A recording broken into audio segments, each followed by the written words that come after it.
go ahead and get started on the class. I'm Staff Sergeant Gert. Go ahead. Thank you for starting. I'm Staff Sergeant Gert. I'll be giving today's LDP on character. We'll get started now so we can get you guys out of here and get chow. Character, I guess how I wanted to start it off was, I think everybody in here, everyone who puts on a uniform is someone of high character. I think that's one of our defining features, living the life by the Army values. So much so, in my position currently on the civilian side, I was in a position, I should say, to be interviewing for a new estimator at my job. Excuse me. And after reviewing and seeing probably a dozen different candidates over the course of the summer, I actually had a chance to interview another soldier and hired him basically on the spot after talking to my boss and his manager to make sure everyone was okay with it. And he had no experience in estimating. I hired him knowing what type of person he was and what type of person he could be. My bosses were okay with that aspect because they'd seen what I'd done, what I've been able to do since being there. And I think that's one of those things that, as we put on this uniform, we exemplify, is that high-end character that, not knowing you personally, I know, Sergeant, you're a good person. I know that if I need something, I can go to you and get help. I know I can trust you to get a job done, a task done, and do it right, do it ethically, do it morally. So that's one of those things that I don't need to be up here and preach what character is to all of you. I think all of you already know, understand, and exemplify it. But again, this is a class to go over, refresh some of these things, and help you guys make sure that this is one of those things that you're impressing upon your subordinates, your students, your candidates throughout our training cycle here and future on when we move into other positions. So the definition of a character, ADP 6-22 defines character as the essence of who a person is and what a person believes and how a person acts. Now I have a couple quotes up here that I'll take time to read, not to insult your intelligence. A man can be a superb creative artist or a scientist and still be a very bad man. What the bad man cannot be is a good sailor or soldier or airman. Military institutions thus form a repository of moral resources that should always be a source of strength within the state. General Sir Hockett, British officer. The other quote I have is, we cannot assume that an officer's private life is above reproach. He may be loyal to his superiors and his profession, but disloyal to his wife. He may keep physically fit, but have General Grant's weakness for strong drink. He may work hard for victory, but never go to church to pray for it. However, if he has a competent professional virtues, he may still be an exemplary military leader. General Maxwell Taylor. Can someone tell me why we see those quotes as juxtaposed? Excuse me.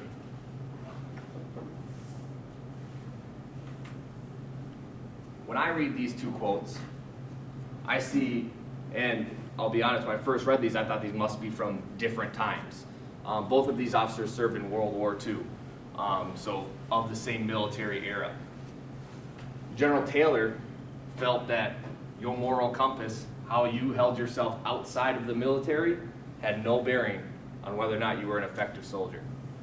Now, I will admit there's more context I'm going to assume to this. However, in the end, he is saying, if you're having extramarital affairs, I don't care as long as you can do your job and do your job well. He even calls them not even just a good soldier, an exemplary military leader. Sir John Hackett, however, states basically the exact opposite. If you are a man with no morals, no character, no set principles, and that's what other people see from you, you are not a leader. You are not a good soldier, because what we represent and what we do requires that high level of character. Standing by your morals even in times when it's hard to stand by them, when others are not. I found an article written by Major Shin Chaplin, and he believes part of the reason why we have these two different philosophies is because there's an absence of accessible, accepted, comprehensible, and adaptable concept for developing and assessing character. And even throughout my research for this class, that was kind of what I found. You have a lot of different ideas and, hey, you should be doing this. And overall, it just kind of boils down to just be a good person.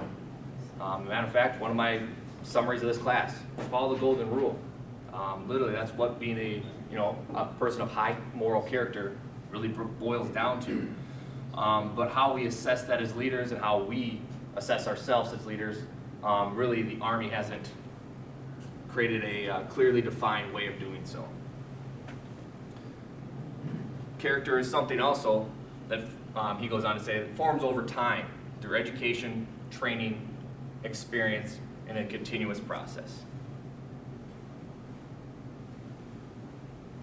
As all character classes are almost required to have, here we have some of the current events that I just pulled just quickly, quick Google search. Here's basically the 3 stories that I can quickly find.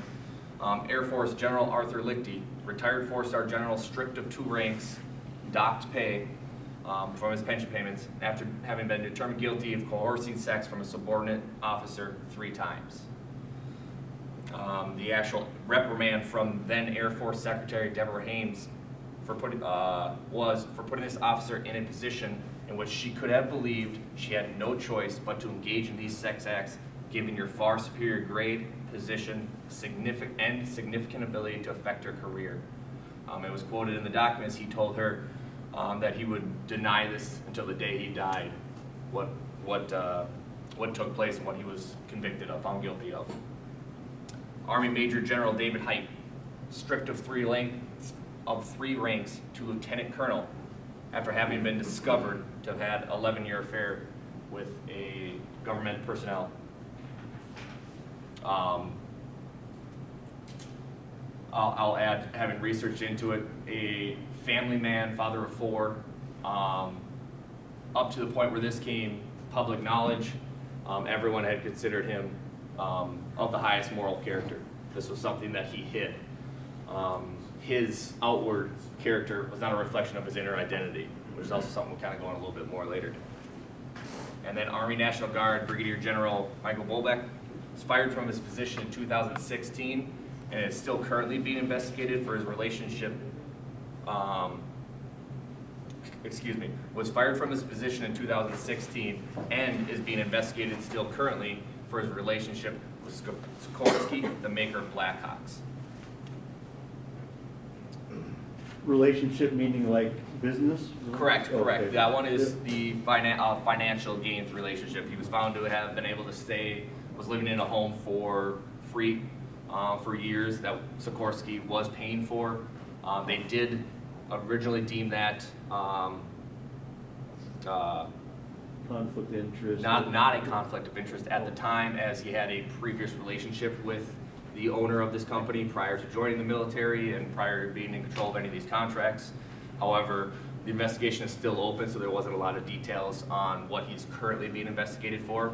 From the way the story reads, it does lead to believe that there were emails that were exchanged back and forth, that there may have been personal gain for organizing the contracts with Blackhawks. When he was actually sending these emails back and forth with Sikorsky was at a time when the government was working with or intending to purchase more Blackhawks.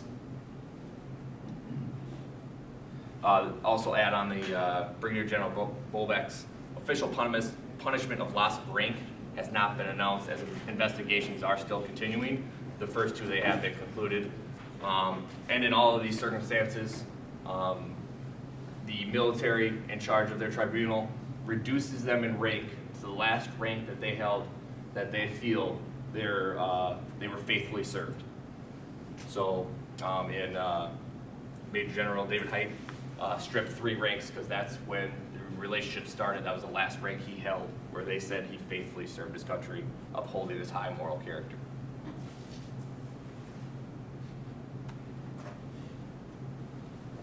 More from ADP 6-22, and again, I'll read it to you, so a little bit smaller writing, a lot of writing up there. Leadership is affected by a person's character and identity.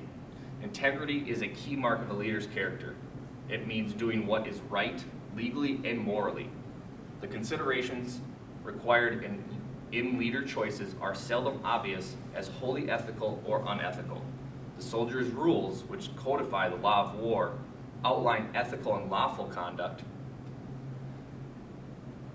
Leaders who unwaveringly adhere to applicable laws, regulation, and unit standards build credibility with their subordinates, enhance trust from the American people they serve. Before I read the second one, I want to go into recently at my work as well. We were purchased out last year by Trex. We were SC Rally previously. We were purchased by Trex, a obviously much larger corporation. And then this summer we had to go through a lot of their typical standard trainings that they give their employees, and one of them was their code of conduct training. I can't say anything more of like, I thought the Army was bad with check the box. This was 100% check the box. It was paragraph after paragraph on a slideshow that basically just, again, boiled down to do what's right. And if you don't know if it's right or not, it's probably not right. Don't do it. And I was frustrated, and I brought that up to even my side of it, or my managers, that if this is the training that we're doing, again, I don't think we have an issue where we're at, but why is there not a communication? Why is this not a briefing? Why don't we sit down and have some of our managers actually talk instead of just having this? It was actually about a 2-hour long click SSD style. Just it was torture. Because if your leaders aren't the ones showing it, if your leaders, managers in my civilian case, aren't the ones exemplifying that good behavior, are not the ones praising proper moral behavior, when we have questionable whether or not we can send a contract to one customer or the other, are we allowed to alter price because we like the one guy compared to the other guy?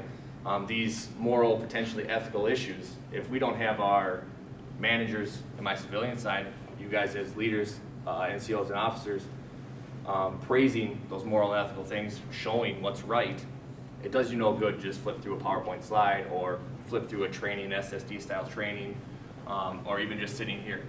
We're not, as leaders, bringing to light the good behaviors and correcting and punishing the improper behaviors. It does no good.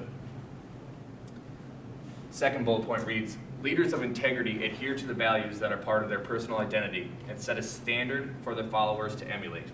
Identity is one's self-concept, how one defines him or herself. Leaders who are effective with their followers identify with the role and expectations of a leader. They willingly take responsibilities typical of a leader and perform the actions of a leader. Leaders who are unsure of themselves may not have a strong idea of their identity. Now, I briefly touched on the identity aspect earlier, but understanding your own self, understanding how you feel on the morals, right or wrong, ethically on a decision, is actually, I feel, one of the most important parts. If you're questioning it, then it's not right to just follow along with it, even if it is your leaders going along telling you to do something. If it comes up and if it goes against what you believe, that is something that you need to bring up. You need to raise your voice, even when it feels like it's not right to do so, or it's going to slow things down in our rush pace. Knowing who you are is a very important aspect. Again, even going to the other side of it, where personal identity, if you don't have those correct morals, it's something that you need to learn to emulate. I was always taught as a kid, if you see somebody else that has characteristics, habits, attitudes that are ones you wish you had, to act like it. I don't want to just say like pretend that you have those. That conscious effort of forcing yourself to, always hold the door open for somebody. Just like that guy's always polite. He's always holding doors open and doing nice things. That conscious effort of you acting that habit or forcing a good, enforcing that good habit turns into habit. Now that becomes second nature, and that now is part of your ethical idea of the world, your moral lens. Again, I know it's active, but it's one of those things that I even take it to physical fitness. I know people that work out a lot. I want to do that, and at first I don't like it. They love it. I don't know how they love it. I need to learn to love it. And And once you get that into a habit, the same way can work with your character. As we kind of previously touched on earlier, you continuously develop who you are as a person, who your character is throughout life.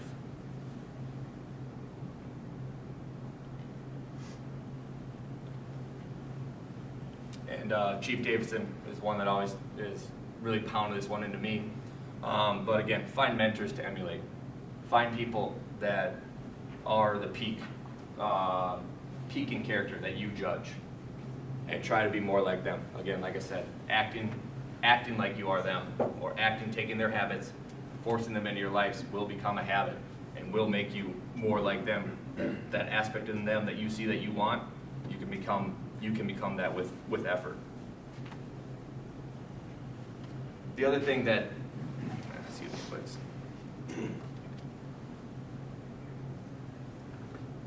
The other thing along with finding mentors is, again, as a lot of senior leaders that are in here in the RTI, is developing and showing this to your peers and subordinates. Found this character development pyramid, and again, I really likened it right back to what I had been taught always is, pretend that habit from other people. And again, this is just taken more towards being a leader now, and it's educate. Teach your subordinates what is right, what is wrong. Reinforce that with having them comply. Again, positive reinforcement for good behaviors, good actions, solid moral, ethical decisions, and corrective actions for those that are deemed needing that. When those are done, you'll have internalization by these peers and subordinates in particular, and they'll come to believe those and know those are right because that is what you showed them and that's how you reinforced it. Major Chan, again in his article, said that the way the Army currently portrays character development, it's individuals are primarily responsible for their own character development, but they must be supported by leaders who are responsible for encouraging, supporting, and assessing the efforts of their people.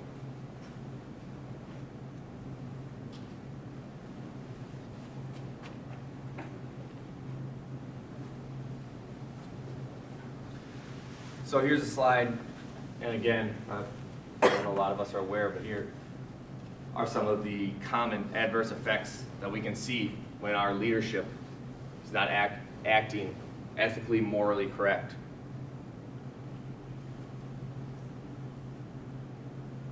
Some of the attributes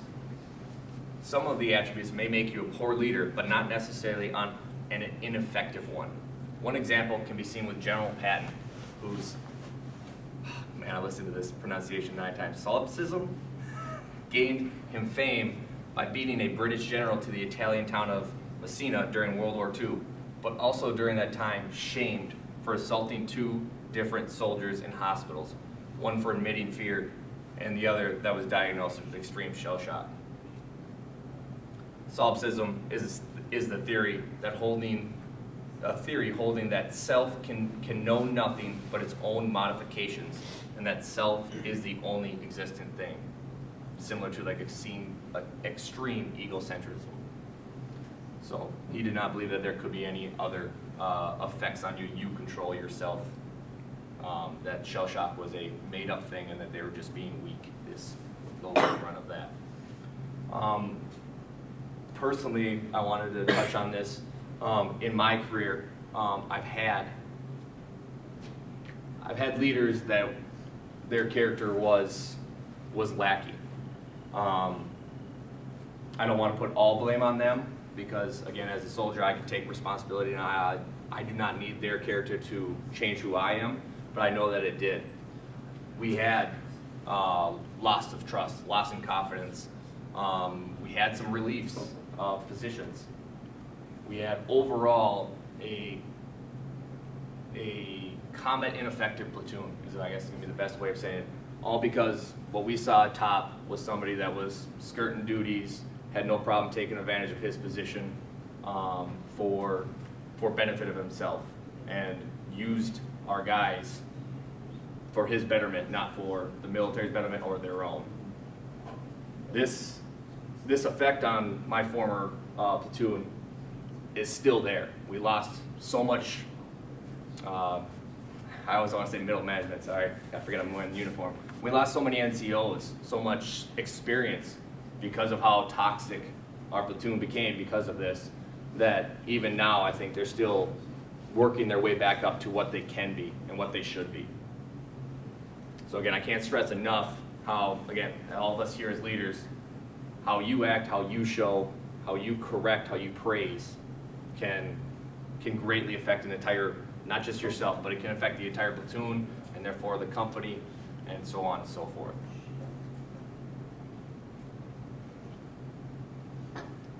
We have some tools here. I would suggest you guys research and look into your own and maybe even go outside of the military branches for some of these character development stuff, especially if you're looking to mentor others.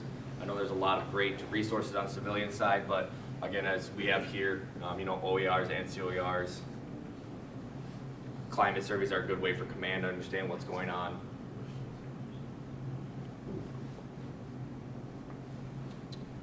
And in summary, again, as I kind of hinted at earlier, being a good character, utilize the golden rule. Follow the 7 Army Corps values, lead subordinates by example, and mentor. You taking the time, hopefully that soldier came up to you, but you taking that time to help a subordinate learn how to be a better person is what we're here for the future generations, for the future soldiers coming through, for the future of the platoons that you guys go out and lead later on or are leading now. And that's everything I have. Are there any questions? Thank you very much for your time.